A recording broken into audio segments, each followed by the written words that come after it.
Hello dear viewers, আসসালামু আলাইকুম। আজকে আমরা আলোচনা করব সেটা হচ্ছে কাবিননামাবিহীন বিয়ের আইনি প্রতিকার নিয়ে।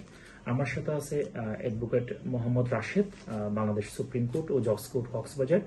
আমরা প্রথমে জেনে নিব সেটা হচ্ছে যদি কাবিননামাবিহীন বিয়ে আমরা দেখতে পাই সাধারণতভাবে ধর্মীয়ভাবে বিয়ে করেছে কিন্তু কাবিননামা করা হয়নি, এক্ষেত্রে কি আইনি প্রতিকার রয়েছে এটা আমরা জানবো আপনার পক্ষ থেকে। Thank you Zahed. আমরা অনেক সময় এরকম দেখতে পাই যে কারো বিয়ে হয়ে গেছে বাট ভুলে বা অন্য কোনো কারণে কামিননামা করা হয় নাই। এখন আমাদের কামিননামাটা প্রয়োজন। এক্ষেত্রে এটা হচ্ছে কি খুব একটা সিম্পল ব্যাপার। আমাদের সিভিল কোর্টে গিয়ে আমরা একটা মামলা দায়ের করতে পারি, এটা হচ্ছে ডিক্লারেশন শুট।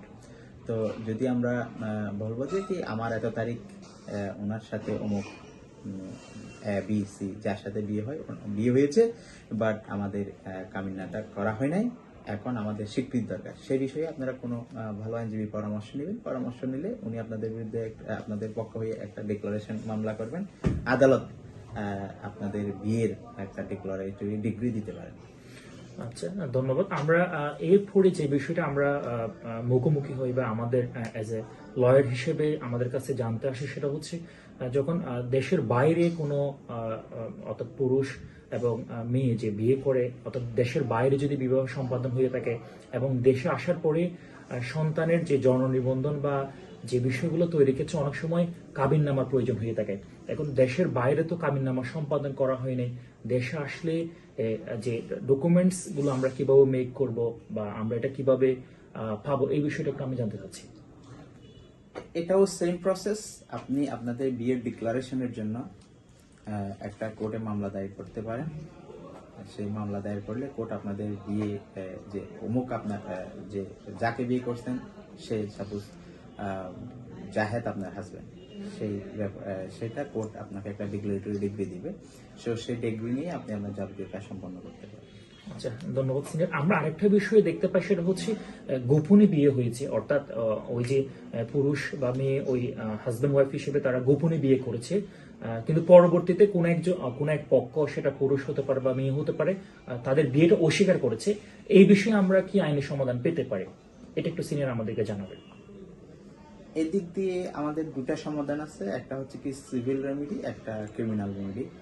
তো সিভিল রেমেডি নিয়ে আমরা আজকে আলোচনা করতে। সিভিল রেমেডি হচ্ছে কি সেম, যদি আপনার যার সাথে বিয়ে হয়েছে সে বিয়ে অস্বীকার করতেছে, যেভাবে আপনার বিয়ে হয়েছে সেই কত তারিখ হয়েছে কিভাবে হয়েছে এগুলা নিয়ে আপনি একটা সিভিল কোর্টে গিয়ে একটা ডিক্লারেশন মামলা করতে পারেন, যেটা স্বাভাবিকভাবে ঘোষণামূলক মোকদ্দমা বলে। সেই মামলায় আপনি একটা ডিগ্রি পাবেন, সেই ডিগ্রিটা আপনার বিয়ের এভিডেন্স হিসেবে কাজ করবে। আচ্ছা, ধন্যবাদ সিনিয়র। বাট আমরা অনেক ক্ষেত্রে আপনি তো বললেন যে কোর্টে গিয়ে ডিক্লারেশন শুট করা বা এই যে কোর্টে এসে তার প্রতিকারটা পাওয়া, বাট এই যে কোর্টে আসলে বা আমরা যদি কামিননামা সম্পাদন বা ডকুমেন্টস গুলো মেক করতে গেলে আমরা কোর্টের কাছে আসতে গেলে আমাদের কি কি ডকুমেন্টস প্রয়োজন হবে, আমরা এই রেমিডি বা এই প্রতিকারটা পেতে আমাদের কি কি ডকুমেন্টস নিড হবে, এই বিষয়টা যদি আমাদেরকে একটু জানান। যেহেতু বাংলাদেশে বিয়ের ক্ষেত্রে মুসলিম ফ্যামিলি ল তা ফলো করা হয়, সেক্ষেত্রে বিয়ের জন্য উভয় পক্ষের সাক্ষী, ছেলে পক্ষের দুজন মেয়ে পক্ষের দুজন সাক্ষী দরকার হয়। সেক্ষেত্রে আপনার বিয়ের সাক্ষী কে ছিলেন এদেরকে আদালতে হাজির করতে হবে। প্লাস হচ্ছে কি বিয়ের কোনো ছবি থাকলে, ভিডিও থাকলে বা অন্য কোনো ডকুমেন্টস, আপনারা আসামি হিসাবে এক বাসায় ছিলেন এরকম কোনো এগ্রিমেন্টস থাকলে অথবা বাসার চুক্তিপত্র থাকলে, বিশেষ করে ছবি, বিয়ের ছবি, সাক্ষী, দ্যাটস উইল বি এনাফ। আচ্ছা সিনিয়র, একটু ইন্টারাপ্ট করতে, সেটা হচ্ছে আপনি বলছেন যে ভিডিওস অর ফটোস, এই বিষয়গুলো কি কোর্ট অ্যাপ্রুভ করবে? মানে আমাদের কি ওরকম এভিডেন্সে কিছু আছে, মানে ভিডিওস অর ছবি কোর্টকে দিলে ডকুমেন্টস হিসেবে কোর্ট সেটা অ্যালাউ করবে? হ্যাঁ, অবশ্যই এটা করবে। এখন হচ্ছে কি সাক্ষ্য আইন 2022 যেখানে নতুন করে এটা নতুন এই সেকশনগুলো আসছে, তা সেখানে বলা হচ্ছে যে ভিডিও, অডিও আর other electronic device should be admissible in the court. So এটা নিয়ে কোনো সমস্যা নেই। আচ্ছা, আরেকটা বিষয় আমরা, সেটা হচ্ছে আমাদের কাছে প্রায় সময় জিজ্ঞেস করে ক্লায়েন্ট, সেটা হচ্ছে মানে কিরকম আদেশ কোর্ট দিতে পারে বা কোর্ট কিরকম নির্দেশ দিতে পারে। তো আমরা সবগুলো ডকুমেন্টস নিয়ে কোর্টের কাছে কেস ফাইল করলাম, বা আমরা আলটিমেট রেজাল্টটা কি পাচ্ছি বা কোর্ট আলটিমেট আদেশটা কি দিচ্ছে, নির্দেশটা কি দিচ্ছে, এই বিষয়ে যদি আমাদেরকে একটু করে জানান। আপনি যে প্রেয়ারটা করবেন, সাপোজ আপনি চাচ্ছেন কি একে আপনার হাজবেন্ড হিসেবে ঘোষণা করা হোক, সেই মর্মে আপনি কোনো ডকুমেন্ট সাবমিট করলেন, তাহলে কোর্ট ঘোষণা করবে যে এ আপনার husband. In the mid time যদি মনে হয় আপনার আরো খামিরনামা দরকার, সেক্ষেত্রে কোর্ট একটা ডিরেকশন দিতে পারে কনসার্ন কাজীকে যে এদের বিয়ে হয়েছে, সুতরাং এদের খামিরনামাটা যেন ডিউলি রেজিস্ট্রেশন করা হয়।